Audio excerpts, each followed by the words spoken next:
السلام علیکم ورحمۃ اللہ وبرکاتہ۔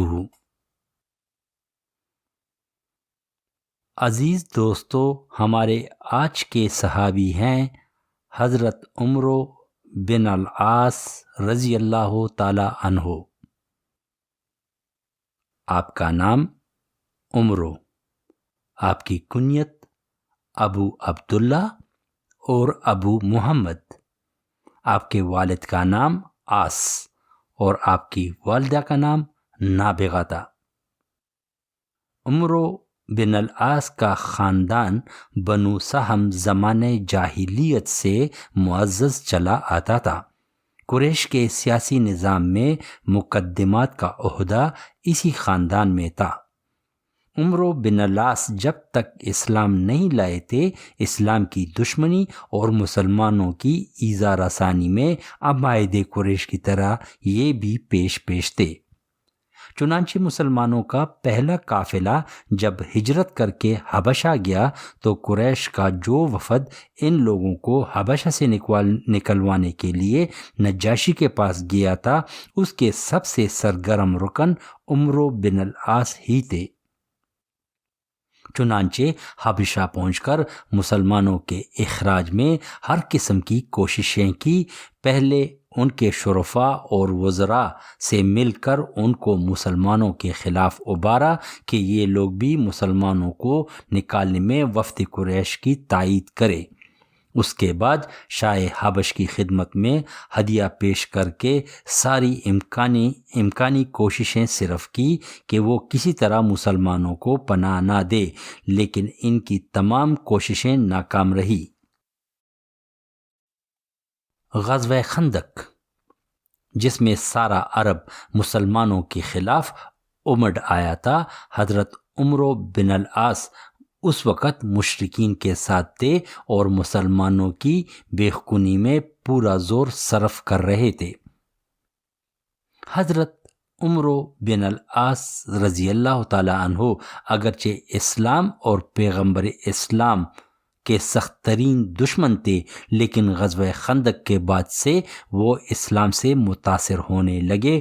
وہ اکثر دنیا اور اس کے انجام اور اسلام کی تعلیمات پر غور کیا کرتے تھے۔ ان کا بیان ہے کہ اس غور و فکر سے اسلام کی حقیقت مجھ پر ظاہر ہونے لگی اور اس سے میرا دل متاثر ہونے لگا اور میں نے مسلمانوں کی مخالفت سے رفتہ رفتہ کنارہ کشی اختیار کرنا شروع کی۔ قریش نے اس کو محسوس کیا اور اس کی حقیقت دریافت کرنے کے لیے ایک شخص کو بھیجا۔ اس شخص نے مجھ سے بحث کرنا شروع کیا۔ میں نے اس سے کہا، بتاؤ ہم حق پر ہیں یا فارس و روم والے؟ اس نے کہا ہم ہیں۔ پھر میں نے پوچھا کہ ان کو عیش اور عشرت آرام میسر ہے یا ہم کو؟ اس نے کہا ان کو۔ میں نے کہا اگر اس عالم کے بعد بھی دوسرا عالم نہیں تو ہماری حق پرستی کس کام آئے گی، جب کہ ہم دنیا میں بھی باطل پرستوں کے مقابلے میں تنگ حال رہے اور دوسرے عالم میں بھی بدلے کی کوئی امید نہ ہو۔ اس لیے محمد صلی اللہ علیہ وآلہ وسلم کی یہ تعلیم کہ مرنے کے بعد ایک دوسرا عالم ہوگا جہاں ہر شخص اس کے اعمال کے مطابق جزا و سزا اس کو ملے گی، یہ کس قدر صحیح اور دل نشین ہے۔ غزوہ خندق کے بعد ان کو حضرت صلی اللہ علیہ وآلہ وسلم کی کامیابی کا پورا یقین تھا اور یہی یقین ان کو اسلام کا ذریعہ بنا۔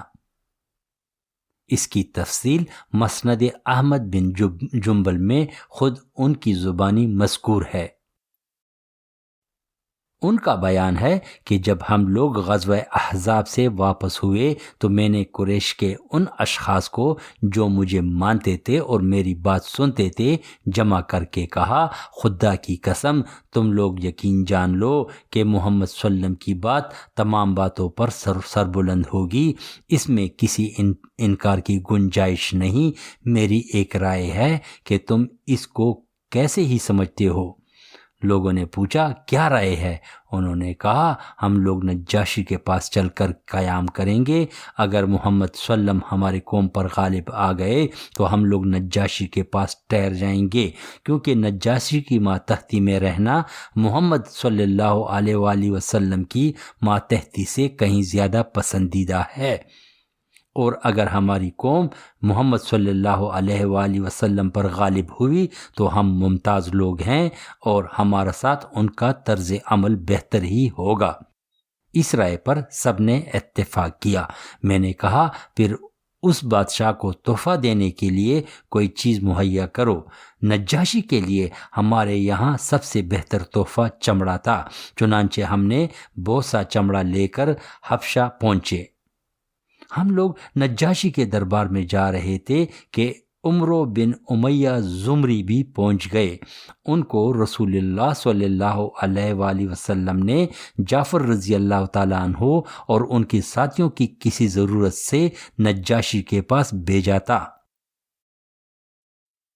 جب وہ آ کر چلے گئے تو میں نے اپنے ساتھیوں سے کہا کہ نجاشی سے درخواست کریں کہ وہ عمرو بن امیہ زمری رضی اللہ تعالیٰ عنہ کو ہمارے حوالے کر دے، اگر وہ دے دے تو اس کی گردن مار دیں گے تاکہ قریش کو معلوم ہو جائے کہ ہم نے محمد صلی اللہ علیہ وسلم کی سفیر کا سر قلم کر کے ان کا بدلہ لے لیا۔ یہ کہہ کر نجاشی کے دربار میں گیا اور حسب معمول سجدہ کیا۔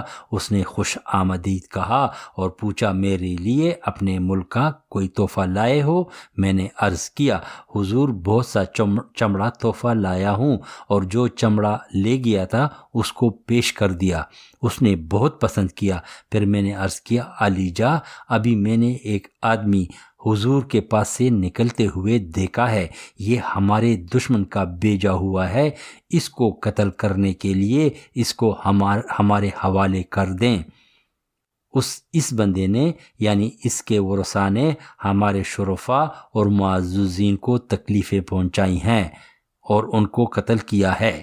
نجاشی یہ درخواست سن کر بہت غضبناک ہوا اور ہاتھ کھینچ کر اس نے زور سے اپنے ناک پر مارا کہ میں سمجھا اس کی ناک ٹوٹ گئی۔ اس کی اس حرکت سے میں اس قدر نادم و شرمسار ہوا کہ اگر زمین شک ہوتی تو میں اس میں سما جاتا۔ پھر میں نے عرض کیا بادشاہ سلامت، اگر میں سمجھتا ہوں کہ حضور کو یہ درخواست ناگوار ہوگی تو میں کبھی نہ کرتا۔ وہ بولا تم چاہتے ہو کہ میں ایک ایسے شخص کا قاصد جس کے پاس وہ ناموس اکبر آتا ہے جو موسیٰ علیہ السلام کے پاس آیا کرتا تھا، اس کو قتل کے لیے تمہارے حوالے کر دوں؟ میں نے عرض کیا علی جا، کیا واقعہ وہ ایسا ہی ہے؟ وہ بولا عمرو تمہاری حالت قابل افسوس ہے، میرا کہنا مانو، اس کی پیروی کر لو، خدا کی قسم وہ حق پر ہے، وہ اپنے تمام مخالفوں پر غالب آئے گا، جس طرح موسیٰ علیہ السلام فرعون اور اس کے لشکر پر غالب ہوئے تھے۔ میں نے پھر کہا اس کی طرف سے آپ مجھ سے اسلام کی بیعت لے لیجئے۔ چنانچہ اس نے ہاتھ پھیلایا اور میں نے اسلام کی بیعت کی۔ یہاں سے جب میں ساتھیوں کے پاس لوٹ کر گیا تو میرے تمام خیالات پلٹ چکے تھے، لیکن میں نے اپنے ساتھیوں پر ظاہر نہیں کیا اور رسول اللہ صلی اللہ علیہ وآلہ وسلم کے دست مبارک پر اسلام لانے کے لیے روانہ ہو گیا۔ مکہ پہنچا اور مکے کے بعد میں مدینے کی طرف چل پڑا۔ راستے میں خالد بن ولید اور عثمان بن طلحہ رضی اللہ تعالیٰ عنہ، جن کے پاس کعبے کی کنجیاں بھی ہوتی تھی، مکہ سے آتے ہوئے ملے۔ یہ واقعہ فتح مکہ سے پہلے کا ہے۔ میں نے کہا ابا سلیمان کہاں کا قصد ہے؟ وہ بولے خدا کی قسم خوب پانسا پڑا، خدا کی قسم یہ شخص یقیناً نبی ہے، اب جلد اسلام قبول کر لینا چاہیے۔ یہ لیت اور لال کب تک؟ میں نے کہا خدا کی قسم میں بھی اسی قصد سے چلا جا رہا ہوں۔ چنانچہ ہم دونوں ایک ساتھ رسول اللہ صلی اللہ علیہ وآلہ وسلم کی خدمت میں حاضر ہوئے۔ پہلے خالد ابن ولید نے بیعت کی، پھر میں نے قریب ہو کر عرض کیا یا رسول اللہ میں بھی بیعت کروں گا، لیکن ایک شرط پہ، آپ میرے اگلے پچھلے گناہوں کو معاف کر دیجئے۔ آپ صلی اللہ علیہ وآلہ وسلم نے فرمایا عمرو بیعت کر لو، اسلام اپنے ماقبل کے گناہوں کو معاف کر دیتا ہے اور ہجرت بھی اپنے ماقبل کے گناہوں کو ختم کر دیتی ہے۔ چنانچہ میں نے بیعت کی اور بیعت کر کے لوٹ گیا۔ حضرات، یہاں اس بات کی نشاندہی بھی کروں کہ صحابہ کرام میں دو ایسے اصحاب ہیں جو کہ کسی بادشاہ کے ہاتھوں اسلام کی طرف راغب ہوئے، ایک عمرو بن العاص اور دوسرا ابو سفیان۔ ابو سفیان رضی اللہ تعالیٰ عنہ کے بارے میں ذکر ہے کہ وہ جب رومن بادشاہ ہیراکلس سے ملنے گئے تو اس نے نبی کریم صلی اللہ علیہ وآلہ وسلم کے شخصیت کے بارے میں ابو سفیان سے پوچھا، تو ابو سفیان نے ان کو بتایا کہ وہ امانت دار ہے، جھوٹ نہیں بولتے، غریبوں کی مدد کرتے ہیں۔ تو ہیراکلس نے ابو سفیان کو کہا کہ جا کر ایمان لے آؤ، ایک دن وہ تمام دنیا پر حکومت کرے گا۔ ابو سفیان نے اس وقت فیصلہ کر لیا کہ وہ اللہ کی رسول کی خدمت میں حاضر ہو کر اسلام قبول کرے گا۔ یہ تینوں حضرات مکہ سے مدینہ ہجرت کرنے والے آخری صحابہ کرام تھے، کیونکہ پھر کچھ دنوں بعد مکہ فتح ہو گیا۔ ان کا نام آخری مہاجرین میں آتا ہے۔ حضرت عمرو ابن العاص رضی اللہ تعالیٰ عنہ قبول اسلام کے بعد مکہ لوٹ گئے، پھر کچھ ہی دنوں کے بعد ہجرت کر کے مدینہ چلے آئے۔ حضرت عمرو بن العاص جس طرف رہے انتہا پسند رہے، اسلام لانے سے قبل اس کی بے خونی میں کوئی وقیقہ اٹھا نہیں رکھا، اور اسلام کے بعد کفر و شرک کے خاتمے میں اسی شدت سے کمر بستہ ہو گئے۔ قبولی اسلام کے بعد گزشتہ مخالفتوں کو یاد کر کے پشیمان ہوتے تھے، چنانچہ اکثر کہا کرتے تھے جب میں حالت کفر میں تھا تو حضرت نبی کریم صلی اللہ علیہ وآلہ وسلم کا سب سے بڑا دشمن تھا، اگر اسی حالت میں مر جاتا تو میرے لیے دوزخ کے علاوہ کوئی ٹھکانہ نہ تھا، اور جب بیعت کر کے حلقہ بگوش اسلام ہوا تو بھی حضرت نبی کریم صلی اللہ علیہ وآلہ وسلم سے آنکھیں نہ چار کر سکا۔ فتح مکہ کے بعد حضرت نبی کریم صلی اللہ علیہ وآلہ وسلم نے عرب کے مختلف حصوں میں دعوت اسلام کے لیے تبلیغی دستے روانہ فرمائے تھے۔ اسی سلسلے کا ایک سریہ ذات السلاسل بھی ہے۔ ابن سعد نے اس سریے کو سرے سے مدافعانہ لکھا ہے، چنانچہ ان کی روایت کے مطابق صورت واقعہ یہ ہے کہ بنو قزا کے کچھ اشخاص نے ایک جماعت فراہم کر کے مسلمانوں پر حملہ کا ارادہ کیا۔ حضرت نبی کریم صلی اللہ علیہ وآلہ وسلم کو اطلاع ہوئی تو آپ نے حضرت عمرو بن العاص رضی اللہ تعالیٰ عنہ کو 300 مہاجرین و انصار کی جمعیت کے ساتھ روانہ کیا، لیکن صحیح یہ ہے کہ پہلے سریہ مدافعت کی غرض سے نہیں بھیجا تھا، بلکہ اس کا مقصد اشاعت اسلام سے تھا۔ علامہ ابن اسیر رضی اللہ تعالیٰ عنہ نے تصریح کر دی کہ حضرت نبی کریم صلی اللہ علیہ وآلہ وسلم نے عمرو بن العاص کو قبیلہ بلی کو اسلام اور ازری قبیلے کو راغب کرنے کے لیے بھیجا تھا، لیکن جب قریب پہنچے تو معلوم ہوا کہ وہ لوگ لڑنے پر آمادہ ہیں۔ عمرو بن العاص نے حضرت نبی کریم صلی اللہ علیہ وآلہ وسلم سے امداد طلب کی۔ آپ نے 200 آدمیوں کی ایک جمعیت ابو عبیدہ رضی اللہ تعالیٰ عنہ کے ساتھ روانہ کی اور اس جمعیت میں حضرت ابو بکر صدیق اور عمر رضی اللہ تعالی عنہ بھی شامل تھے، اور تاکید فرما دی کہ آپ لوگ کسی بارے میں باہم اختلاف نہ کرنا۔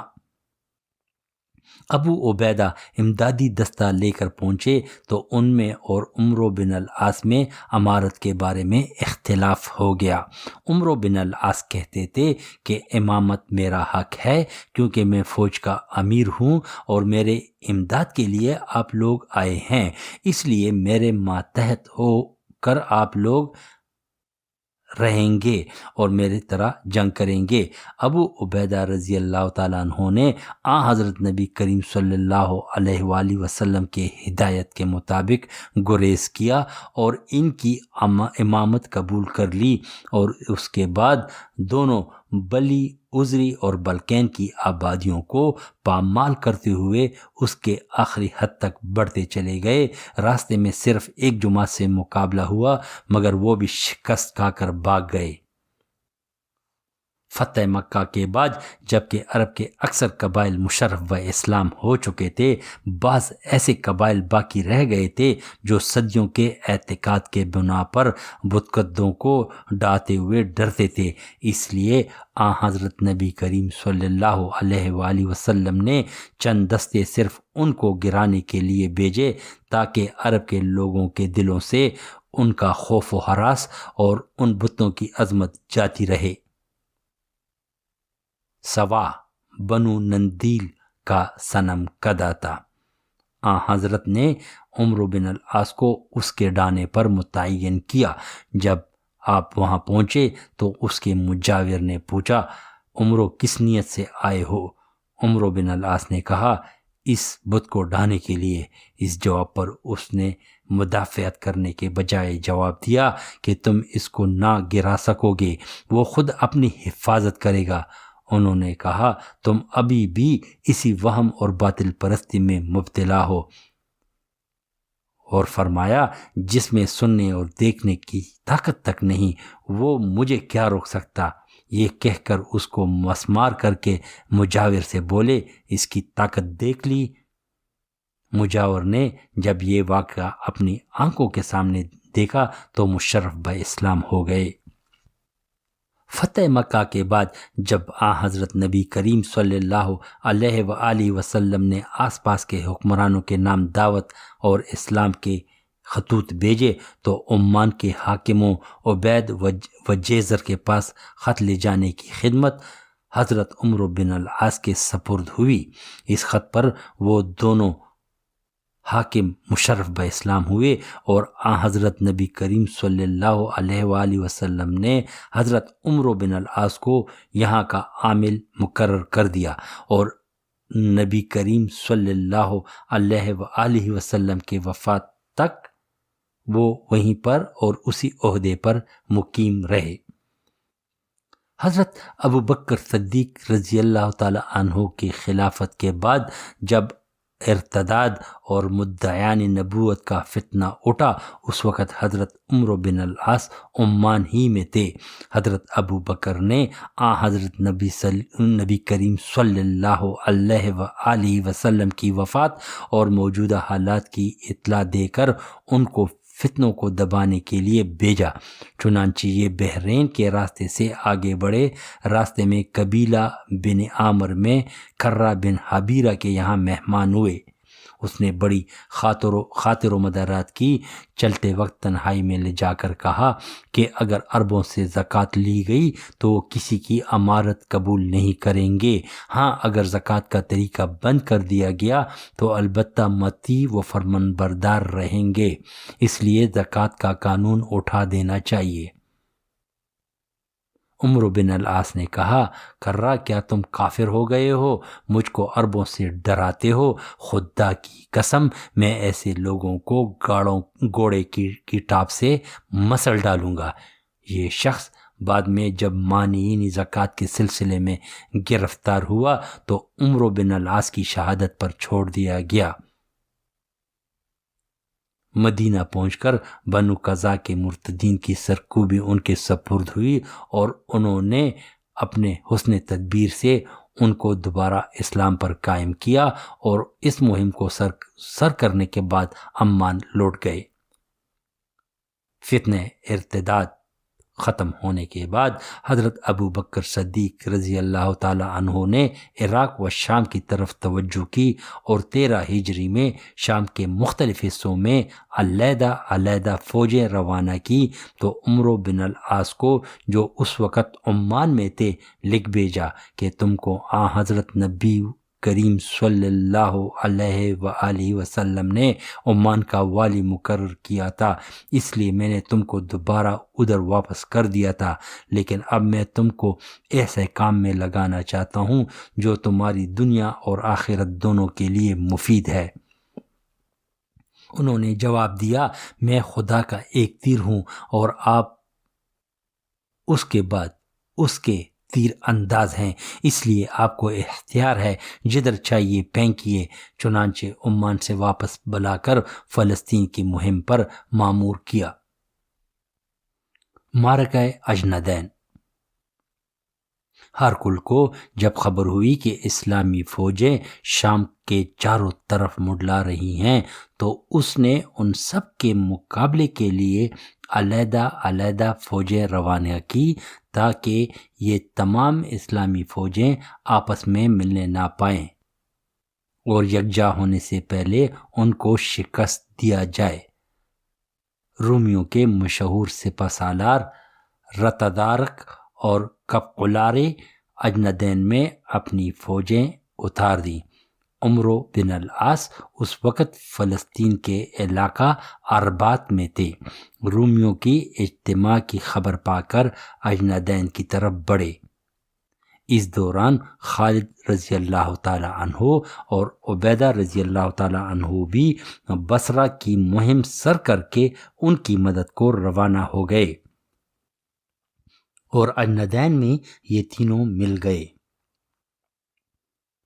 رومی سپہ سالار نے ایک عرب کو سراغ رسانی کے لیے بھیجا کہ وہ دیکھ بھال کر کے واپس آ جائے۔ جب وہ واپس آیا تو سپہ سالار نے پوچھا، کیا خبر لائے ہو؟ اس نے کہا، یہ لوگ رات کو عبادت میں گزارتے ہیں اور دن میدان جنگ کے سوار ہوتے ہیں۔ اگر ان کا شہزادہ بھی کسی جرم کا مرتکب ہوتا ہے تو اس پر شریعت جاری ہو جاتی ہے۔ اس نے کہا، اگر واقعہ ان لوگوں میں یہ صفات ہے تو زمین میں دفن ہو جانا ان سے مقابلے سے زیادہ بہتر ہے۔ غرض جمادی الثانی 13 ہجری میں دونوں فوجوں کا مقابلہ ہوا، رومی سپہ سالار مارا گیا اور رومیوں نے سخت شکست اٹھائی۔ اجندین کے معرکے کے بعد عمرو بن العاص رضی اللہ تعالیٰ عنہ، خالد رضی اللہ تعالیٰ عنہ اور ابو عبیدہ رضی اللہ تعالیٰ عنہ ایک ساتھ مل گئے اور ایک حصہ فوج کے سردار بنائے گئے۔ اجندین کے بعد اسلامی لشکر دمشق کی طرف بڑھا۔ اس وقت دمشق شام کا صدر مقام تھا، اس لیے مسلمانوں نے اس کا بڑے اہتمام سے محاصرہ کیا۔ شہر پناہ کے تمام صدر دروازوں پر الگ الگ افسر متعین کیے۔ چنانچہ عمرو بن العاص باب توما پر مامور تھے۔ عرصہ تک محاصرہ قائم رہا، لیکن آخر میں خالد بن ولید رضی اللہ تعالیٰ عنہ کی خوش تدبیری سے فتح ہوئی۔ دمشق کی فتح کے بعد مخل کا رخ کیا، لیکن رومی پہلے سے دریا کا بند توڑ کر بسیان چلے گئے تھے، جس سے دونوں فوجوں کے درمیان دریا حائل ہو گیا۔ اس لیے مسلمانوں نے یہیں فوجیں ٹھہرا دیں۔ اس موقع میں حضرت عمرو بن العاص فوج کے ایک حصے کے افسر تھے۔ مسلمانوں کی فوج یہاں مقیم تھی کہ ایک دن اچانک 80,000 رومیوں نے عقب سے حملہ کر دیا۔ سخت کشت و خون کے بعد انہوں نے شکست کھائی اور جدھر راستہ ملا بھاگے، مگر مسلمانوں نے تعاقب کر کے جہاں تک مل سکے قتل کیا۔ اس سے فارغ ہو کر بسیان کا محاصرہ کیا۔ ایک دن رومیوں نے قلعے سے نکل کر مقابلہ کیا، مگر سب کے سب رومی مارے گئے، باقی ماندہ آبادی نے صلح کر لی۔ جنگ یرموک۔ ان مسلسل شکستوں سے سارے روم میں کوہرام مچ گیا اور رومیوں نے کیسر سے فریاد کی کہ مسلمانوں نے سارا شام ویران و تباہ کر ڈالا۔ وہ بھی ان کی طاقت و تاراج سے تنگ آ چکا تھا، اس لیے سارے ممالک میں فرمان جاری کر دیا کہ ساری فوجیں ایک جگہ جمع ہو جائیں اور جہاں تک آدمی مل سکے بھرتی کیے جائیں۔ چنانچہ 2 لاکھ انسانوں کا ایک فوج اس حکم پر امڑ آیا۔ حضرت عمرو بن العاص نے مشورہ دیا کہ مسلمانوں کو ایک مرکز پر جمع ہو کر متحدہ قوت سے مقابلہ کرنا چاہیے، اور دربار خلافت سے بھی اسی مشورے کی تائید ہوئی۔ چنانچہ اسلامی فوجیں ہر 4 طرف سے سمٹ کر یرموک میں جمع ہوئی۔ چونکہ اس معرکے میں سارا شام امڑ آیا تھا اور مسلمانوں کی تعداد ان کی 1/4 حصے سے بھی کم تھی، اس لیے خالد رضی اللہ تعالیٰ عنہ نے غیر معمولی توجہ سے کام لیا اور جدید طرز پر فوج کو 26 حصوں پر تقسیم کیا۔ میمنہ کے بھی کہیں ٹکڑے کر کے ان پر عمرو بن العاص اور شرجیل بن حسنہ کو مقرر کیا۔ دونوں فوجیں پوری تیاری کے ساتھ میدان میں اتری۔ عرصہ تک لڑائی کا سلسلہ جاری رہا اور متعدد ہولناک لڑائیاں ہوئیں۔ حضرت عمرو بن العاص بڑے جوش و خروش سے لڑتے تھے اور اپنے پرجوش تقریروں سے آگ لگا دیتے تھے۔ ابتدا میں مسلمانوں کے پیر اکڑ گئے تھے، بلکہ بہت سے میدان چھوڑ کر بھاگ نکلے تھے، لیکن پھر سنبھل کر اس زور کا حملہ کیا کہ رومی پوری کوشش کے باوجود نہ ٹھہر سکے اور میدان بھی مسلمانوں کے ہاتھوں رہا۔ فتح فلسطین۔ فلسطین کا کچھ حصہ عمرو بن العاص دمشق کے فتح سے قبل لے چکے تھے، لیکن درمیان میں دمشق، مخل اور یرموک وغیرہ کی مہموں کی وجہ سے پہلی مہم ناتمام رہ گئی تھی۔ اس لیے یرموک وغیرہ سے فراغت کے بعد عمرو بن العاص پھر ادھر متوجہ ہوئے اور غزوہ سبستین، نابلس، لیز، بینی، بیت، خبرین اور امواس وغیرہ آسانی سے فتح کر کے یہ سلسلہ مکمل کر دیا۔ فتح بیت المقدس۔ فلسطین کا سب سے بڑا شہر ایلیا بیت المقدس باقی رہ گیا تھا، اس لیے چھوٹے چھوٹے مقامات لینے کے بعد حضرت عمرو بن العاص رومی سپہ سالار ارطبون کو اس نے خط لکھا اور ارطبون نے جواب دیا کہ اجنادین کے علاوہ اب فلسطین کا ایک چپا زمین بھی آپ نہیں لے سکتے۔ اس جواب کے بعد حضرت عمرو بن العاص نے بیت المقدس کا محاصرہ کیا۔ حضرت ابو عبیدہ رضی اللہ تعالیٰ عنہ بھی کنسرین کی مہم سر کر کے پہنچ گئے، لیکن جنگ کی نوبت نہیں آئی۔ ایلیا والوں نے اس شرط پر شہر حوالہ کر دینے کا وعدہ کیا کہ خود امیر المومنین آ کر اپنے ہاتھ سے معاہدہ لکھیں۔ چنانچہ ان کے خواہش کے مطابق حضرت عمر رضی اللہ تعالیٰ عنہ نے شام کا سفر کیا اور صلح نامہ لکھ کر ان کے حوالے کر دیا، اور شام کا یہ متبرک شہر جس کو انبیاء و رسول علیہ السلام کے آرامگاہ ہونے کا شرف حاصل تھا، مسلمانوں کے قبضے میں آ گیا اور شام پر مکمل قبضہ ہو گیا۔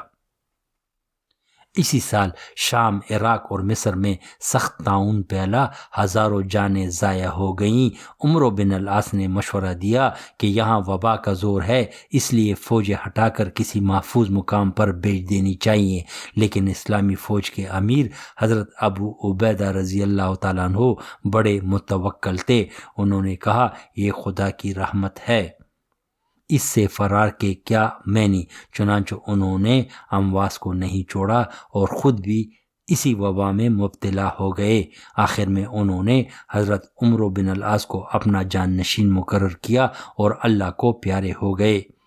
ان کی وفات کے بعد عمرو بن العاص نے پیش قدمی روک کر طاعون زدہ مقامات سے فوجیں ہٹا لیں۔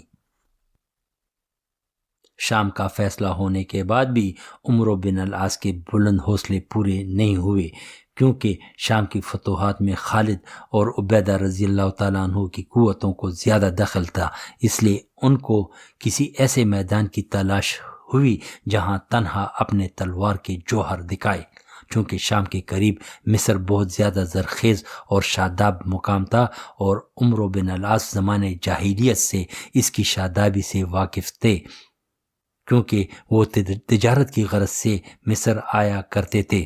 اس لیے حضرت عمر رضی اللہ تعالیٰ عنہ سے پیش قدمی کی اجازت چاہی، لیکن حضرت عمر رضی اللہ تعالیٰ عنہ ان کو اجازت دینے میں پس و پیش سے کام لے رہے تھے۔ اول یہ کہ شام کی مہم سر کرنے کے بعد ابھی اسلامی فوجوں نے دم نہیں لیا تھا، دوسرا مقوقس شاہ مصر کی قوت کا توڑی فوج سے مقابلہ کرنا دشوار تھا، لیکن آخر میں عمرو بن العاص کے اصرار اور حوصلہ مندی سے مجبور ہو کر اجازت دے دی، اور ان کے جانے کے بعد زبیر بن عوام رضی اللہ تعالیٰ عنہ کو ایک جمعیت کے ساتھ امداد کے لیے روانہ کر دیا۔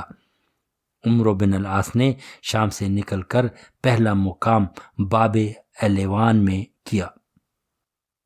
عمرو بن العاص کے پہنچنے کے قبل آپ کی آمد کی اطلاع پا کر مصری فوجیں باب الیوان پہنچ گئی تھی۔ ابو مریم مصر کا اسقف ان کی قیادت کر رہا تھا، اس لیے عمرو بن العاص کے پہنچنے کے ساتھ ہی دونوں میں جھڑپ ہوئی، مگر عمرو بن العاص نے لڑائی روک دی اور ابو مریم سے تخیل میں گفتگو کی خواہش کی۔ چنانچہ وہ دونوں آئے، انہوں نے اسلام پیش کیا اور حضرت صلی اللہ علیہ وآلہ وسلم کی وصیت سنائی، اور اسلام قبول کرنے کی صورت میں جزیہ کی شرط پیش کی۔ یہ دونوں چند دن کی مہلت لے کر مشورے کے لیے مقوقس کے پاس گئے، لیکن ارطبون سپہ سالار مصر نے انکار کر دیا اور اہل مصر کو اطمینان دلایا کہ تم لوگ مطمئن رہو، میں مسلمانوں کو ہٹا دوں گا۔ حضرت عمرو بن العاص کئی دن تک جواب کا انتظار کرتے رہے، مگر اس درمیان میں ارطبون مقابلے میں آ گیا اور شکست کھا گیا۔ حضرت عمر رضی اللہ تعالیٰ عنہ نے حضرت عمرو بن العاص کو مصر پر فوج کشی کی اجازت تو دے دی، مگر دل مطمئن نہ تھا، اس لیے وہ عرش تک پہنچے تھے کہ فرمان خلافت پہنچا کہ اگر مصر کی حدود میں داخل نہ ہوئے ہو تو واپس چلے آؤ، اور اگر پہنچ چکے ہو تو پیش قدمی جاری رکھو۔ یہ خط چونکہ عریش میں ملا، اس لیے واپس نہ ہوئے اور عریش کو فتح کرنے کے بعد فرما کی طرف بڑھے۔ اس کو جالینوس کا مدفن ہونے کی وجہ سے خاص اہمیت حاصل تھی، اور یہاں کے لوگ مقابلے کے لیے پوری طور پر تیار تھے، اس لیے جیسے ہی اسلامی فوج پہنچی ان لوگوں نے نکل کر مقابلہ کیا، لیکن شکست کھائی۔ فرما کے تسخیر کے بعد عمرو بن العاص بلیبس اور اماونین وغیرہ فتح کرتے ہوئے عین شمس پہنچے۔ عین شمس زمانے قدیم میں بڑا عظیم الشان اور گنجان شہر تھا، یہاں آفتاب کا ہیکل تھا جس کو دیکھنے کے لیے ہزاروں لوگ آتے تھے، لیکن جس زمانے میں مسلمانوں کا حملہ ہوا اس وقت وہ تباہ ہو چکا تھا۔ بعد میں یہی مقام آباد ہو کر فسطاط کے نام سے مشہور ہوا۔ عمرو بن العاص کے حملے کے وقت اگرچہ یہاں کوئی آبادی نہ تھی بلکہ چراگاہیں تھیں، تاہم قصر شمس یہاں ایک قلعہ تھا جس میں مقوقس کی فوج رہتی تھی۔ مصر کی تسخیر کے لیے اس جگہ کا لینا ضروری تھا، اس لیے عمرو بن العاص نے بڑے اہتمام سے محاصرے کی تیاریاں کی۔ اسی دوران میں زبیر بن عوام بھی 10,000 کی جمعیت لے کر پہنچ گئے اور دونوں نے 2 سمتوں سے حملے شروع کر دیے، مگر قلعہ اس قدر مستحکم تھا کہ مہینے لگ گئے۔ آخر میں حضرت زبیر بن عوام رضی اللہ تعالی عنہ نے تنگ آ کر ننگی تلوار ہاتھ میں لی اور قلعے کی فصیل پر چڑھ گئے۔ آپ کو دیکھ کر بہت سے جانثار سیڑھی لگا کر پہنچ گئے۔ سب لوگوں نے اس زور سے تکبیر کا نعرہ لگایا کہ قلعے والے بدحواس ہو گئے اور سمجھے کہ مسلمان قلعے میں آ گئے، اس لیے انہوں نے خود اس کے دروازے کھول دیے۔ اب ان کے لیے سوائے مصالحت کے کوئی چارہ کار نہ تھا، اس لیے صلح کی درخواست کی۔ مسلمانوں نے منظور کر لی اور اتنی رعایت کی کہ فاتحان داخلہ کے باوجود شرائط بہت نرم رکھے۔ یہی مقام بعد میں آباد ہو کر فسطاط کے نام سے موسوم ہوا۔ عین شمس کی فتح کے بعد عمر بن العاص نے حضرت عمر رضی اللہ تعالیٰ عنہ نے اسکندریہ کی طرف پیش قدمی کی اجازت مانگی۔ وہاں سے اجازت ملنے کے بعد خارجہ بن حذاف کو مفتوحہ مقامات کا حاکم مقرر کر کے خود اسکندریہ روانہ ہو گئے۔ رومیوں اور کپتیوں کو پہلے سے اطلاع ہو چکی تھی، اس لیے انہوں نے آگے بڑھ کر روکنا چاہا اور اسکندریہ اور فسطاط کے درمیانی علاقے میں دونوں فوجوں کا سخت مقابلہ ہوا۔ رومی شکست کھا کر بھاگ گئے اور عمر بن العاص رضی اللہ تعالیٰ عنہ بڑھتے ہوئے اسکندریہ پہنچے۔ یہاں کے باشندے مقابلے کے لیے ہمہ تن تیار تھے، مگر مکوکس خود صلح کا خواہشمند تھا، اس لیے اس نے مفاہمت کی درخواست کی، لیکن عمر بن العاص نے انکار کر دیا۔ اب مکوکس کے لیے سوائے اس کے کوئی چارہ نہیں رہ گیا کہ وہ رومیوں کی خواہش کے مطابق جنگ کے لیے آمادہ ہو جائے۔ چنانچہ قلعے کی فصیل پر فوجوں کی صف بندی کی اور مسلمانوں کو مرعوب کرنے کے لیے عورتوں کو بھی شامل کر دیا۔ ان کے چہرے شہر کی طرف کر دیے تاکہ مسلمان پہچان نہ سکے۔ عمر بن العاص رضی اللہ تعالیٰ عنہ نے کہلا بھیجا کہ ہم یہ اہتمام سمجھتے ہیں، لیکن یاد رکھو ہم نے فوج کی کثرت سے میدان فتح نہیں کیے۔ تمہارے بادشاہ ہرکل کا جو زور و قوت میں تھا ہم سے کہیں زیادہ بڑا تھا، اس کا کیا انجام ہوا؟ مکوکس نے جو ہر موقع پر صلح کا پہلو ڈھونڈا تھا، اسکندریہ والوں سے مخاطب ہو کر کہا کہ یہ واقعہ ہمارے شہنشاہ ہرکل کو ان لوگوں نے اس کے دارالسلطنت سے بھگا کر قسطنطنیہ پہنچا دیا، تو ہم لوگ کس شمار میں ہیں؟ اس کے جواب میں اسکندریہ والوں نے اس کو بہت برا بلا کہا اور خود لڑائی کے لیے تیاریاں کرنے لگے۔ مکوکس ابتدا سے جنگ کا مخالف تھا، مگر ہرکل کے خوف سے جس کا وہ باج گزار تھا علی الاعلان لڑائی سے کنارہ کش نہیں ہو سکتا تھا، لیکن در پردہ وہ برابر مسلمانوں سے صلح کی کوششیں کرتا رہا۔ ہرکل کو اس کی اطلاع ہو گئی، وہ بہت برہم ہوا اور اسی وقت اسکندریہ فوجیں روانہ کر دی، لیکن مکوکس نے عمر بن العاص سے پہلے ہی خفیہ معاہدہ کر لیا تھا کہ یہ جنگ ہماری مرضی کے خلاف ہو رہی ہے اور ہم بے وجہ مجبوری اس میں شریک ہیں، اس لیے کپتیوں اور رومیوں میں امتیاز رکھنا اور کپتیوں کے ساتھ وہ سلوک نہ کرنا جس کے رومی مستحق ہیں۔ اس معاہدے کے بعد کپتی ہر طرح سے مسلمانوں کے مددگار رہے، ان کے لیے راستے صاف کراتے رہے، گزرگاہوں کے پل کی مرمت کرتے رہے۔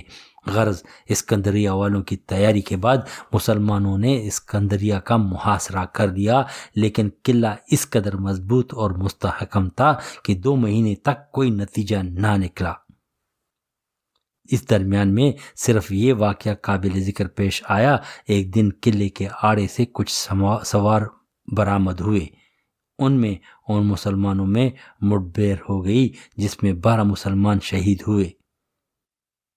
رومیوں کے لیے یہ معرکہ بہت اہم تھا، کیونکہ اسکندریہ میں ان کا بڑا مندر تھا۔ اس کے نکل جانے کے بعد ان کی مرکزیت بالکل فنا ہو چکی تھی، اس لیے خود قیصر روم نے جنگ میں شرکت کی تیاریاں شروع کی، مگر بدقسمتی سے ساز و سامان مکمل کرنے کے بعد خود چل بسا۔ اس کی موت سے رومیوں کی ہمت پست ہو گئی اور بہت سو نے جو اس کی تیاریاں کر رہے تھے اپنا ارادہ منسوخ کر دیا کہ بغیر بادشاہ کے لڑنا بے سود ہے۔ البتہ اسکندریہ کی فوجیں برابر مدافعت میں مشغول رہیں اور کبھی کبھی باشندگان بندگان اسکندریہ مسلمانوں سے 2-4 ہاتھ کا تبادلہ بھی ہو جاتا تھا، لیکن رومی برابر قلعہ میں رہتے تھے۔ ایک دن کچھ لوگ قلعہ سے نکلے اور ایک مسلمان کا سر کاٹ کر اس کو ساتھ لیتے گئے۔ مقتول کے قبیلے کے لوگ بہت غضبناک ہوئے اور بغیر سر کی نعش دفنانے پر تیار نہ ہوئے۔ عمر بن العاص نے کہا، اس غیظ و غضب سے کیا فائدہ؟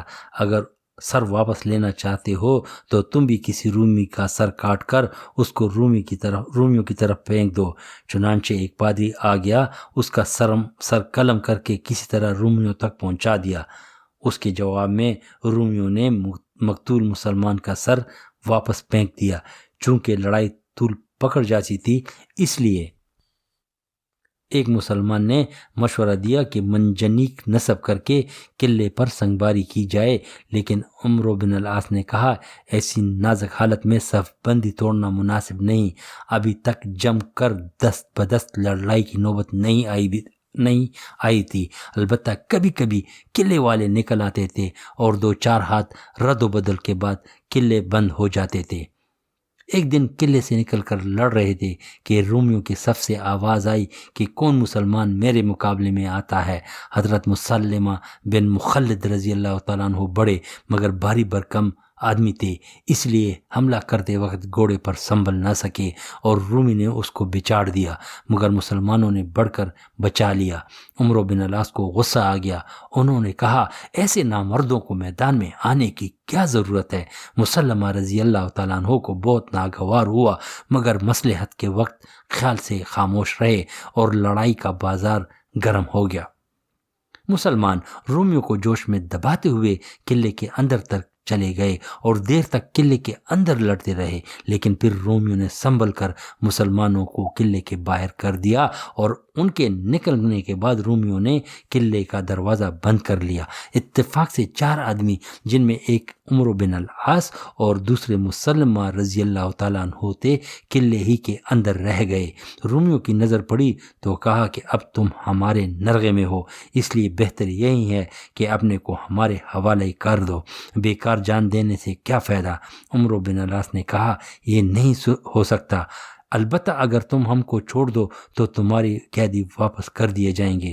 رومی اس پر آمادہ نہ ہوئے اور رہائی کی یہ شرط ٹھہری کہ 4 محصورین میں سے کوئی ایک کسی رومی کا مقابلہ کرے۔ اگر مسلمان فتح یاب ہو جائے تو سب چھوڑ دیے جائیں گے، ورنہ انہیں حوالے کر دینا ہوگا۔ عمر بن العاص راضی ہو گئے اور خود مقابلے میں آنے چاہا، مگر مسلمہ رضی اللہ تعالیٰ عنہ نے سمجھایا کہ آپ امیر ہیں، اگر آپ کو کوئی صدمہ پہنچا تو فوج کا کیا حشر ہوگا، اس لیے مجھ کو نکلنے دیجیے۔ ان کی سمجھ میں یہ بات آ گئی اور مسلمہ رضی اللہ تعالیٰ عنہ مقابلے میں نکل آئے۔ خوش قسمتی سے ایک ہاتھ میں رومی کو گرا دیا اور اس طرح ان تمام 4 بندوں کی جان بچ گئی۔